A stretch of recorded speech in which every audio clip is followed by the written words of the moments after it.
We're glad you're here. This is Reformation Sunday, and we're champing at the bit to present you another thrill-packed episode of Hymnody in History.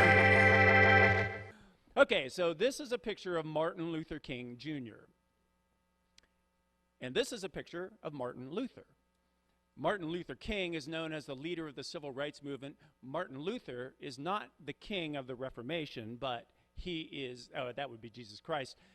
Luther is known as the father of the Reformation for his heroic defense of the supreme authority of the Word of God 5 centuries ago in the face of the entire Roman Catholic Church and its formidable resources. He also was a musician and a skilled hymn writer. He would often borrow popular secular melodies for his hymns, kind of like what we just did for the prelude, and though occasionally he would provoke some criticism for doing so because of a tune's association with bars and taverns. He would relent, and in his words, he was compelled to let the devil have the music back again. And if you think about it, in his day, the music back there, the Catholics used Latin music. Now, I have a background in jazz, and when I think of Latin music, I think of this.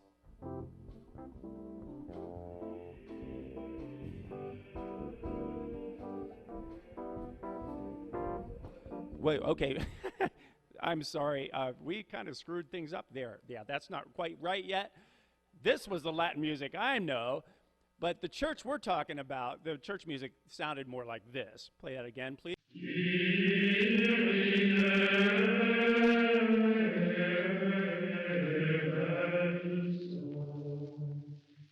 And I'm not really sure how to clap on 2 and 4 to that one. I'm just saying.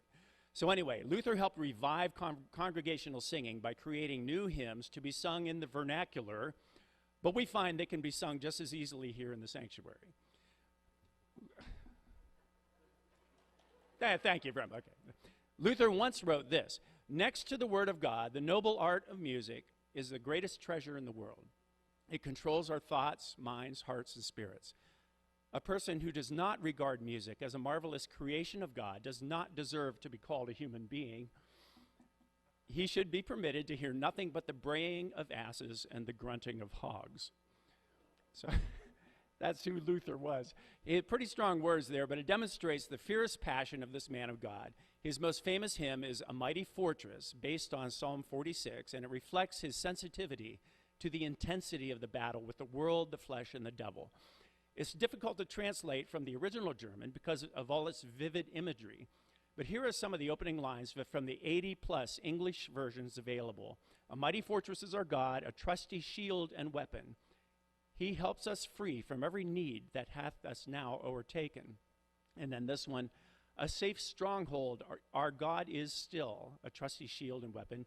He'll help us clear from all the ill that hath us overtaken."